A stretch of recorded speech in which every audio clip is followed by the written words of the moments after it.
Hi everyone, so today for reading we are going to be starting a new story on page 411, and this is called The Life and Times of the Ant, written and illustrated by Charles McCucci. Our essential question is, how do living things each have an important role in the world? And our genre for this story is informational text, and we know that informational text gives facts and information about a topic. So today we're going to be learning about ants, and we're going to look out for headings and graphics that might help us to better understand the life of ants. So page 412, Masters of the Earth. Ants have been digging through dirt for more than 100 million years. Their dynasty stretches from the time of dinosaurs to today. They are one of the world's most important insects. They plow more soil than beetles, eat more bugs than praying mantises, and outnumber many insects by 7 million to 1. Tunneling out of jungles and forests and into backyards on every continent except Antarctica, ants ramble on as if they own the earth. Perhaps they do. And here we can see a timeline titled Great Dynasties on Earth. And we can see that ants were here just about as much time as dinosaurs. And then we can see that they were here a lot earlier than people were. Page 413. Ounce for ounce, an ant is one of the strongest animals on Earth. An ant can lift a seed 5 times its weight, while an elephant can lift a log only 1/5 of its weight. Each year, the world's ants dig up more than 16 billion tons of dirt, enough to fill 3 billion dump trucks.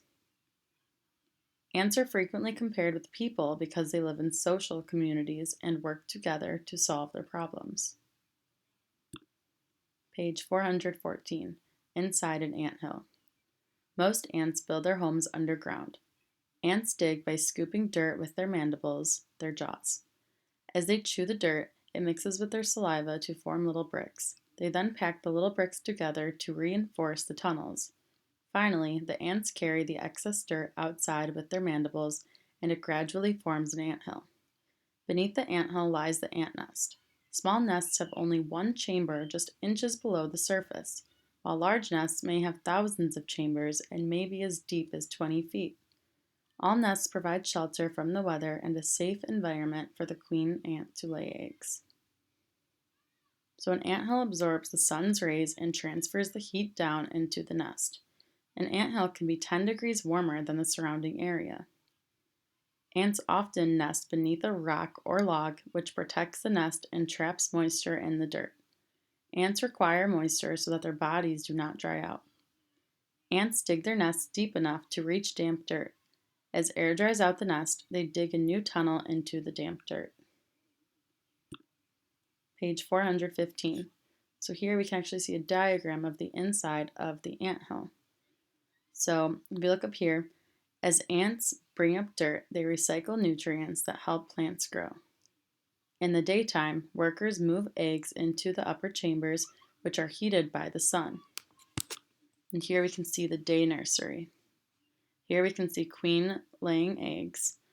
And here we can see at night, workers shift eggs to lower chambers because the earth that stored the sun's heat during the day slowly releases the heat at night. And here we can see the night nursery.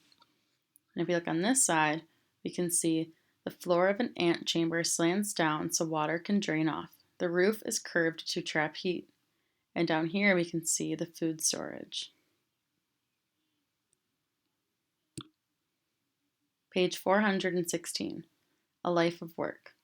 Ants begin their working lives by cleaning themselves. In a couple of days, they start sharing food and licking each other. These food exchanges bond the colony together. There is no boss ant, but active ants usually begin doing chores and then other ants join in. Younger ants work in the nest, tending the queen ant, feeding larvae, and digging tunnels. After a couple of months, the ants leave the nest to search for food.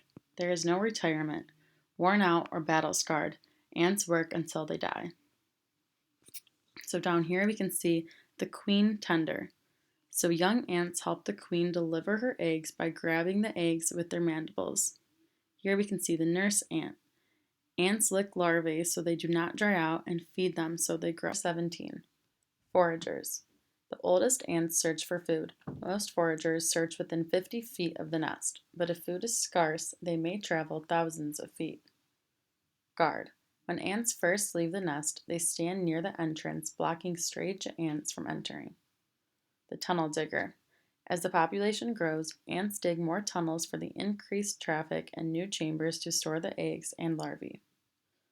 Digging holes can be hard work. To remove a pile of dirt 6 inches high, 6 inches wide, and 6 inches long requires 500,000 loads of dirt. Page 418. Grassroot highways. Some ants connect their anthills to food sources by a system of ant trails. Unlike scent trails, which are invisible, these trails can be easily seen. Construction crews remove grass and twigs to form paths 2 to 6 inches wide that may stretch over 600 feet. When food is plentiful, thousands of ants per foot crowd the trail. Established ant colonies may travel over the same grassroot highways for many years. In forests, wood ants connect their anthills together by ant trails. Large wood ant colonies transport thousands of caterpillars and insects a day over their trails. Harvester ants construct their trails to wildflowers, where they collect seeds. Surrounding their anthills, discarded seeds sprout into new plants. Some ant trails are so well preserved that larger animals such as deer and even people may use them as footpaths. Page 419. Army ants form living bridges to cross streams by linking themselves together. Many kinds of ants dig tunnels under streams and other obstacles. Leafcutter ants can dig tunnels 500 feet long, which may bypass several streams. Harlow Shapley, an astronomer whose hobby was ants, tested their speed. He discovered that they run faster on hot days. So we can see here that if the temperature is 78 degrees Fahrenheit, their speed was 1 inch per second. When it was 85 degrees Fahrenheit, it was 1 3/8 inches per second. And when it was 92 degrees Fahrenheit, it was 1 5/8 inches per second. So the hotter the day, the faster they were able to run. Page 420, A Dangerous World. And here we can see we have 3 images. We have a woodpecker, a horned lizard, and an armadillo. When you are only a 1/4 inch tall, the world can be a dangerous place. Every time an ant leaves home, there is a risk that she will not return. Horned lizards lap up ants as they exit the nest, woodpeckers pick them off as they climb trees, and antlions ambush them in sand pits. Sometimes ants are not safe even in their own homes.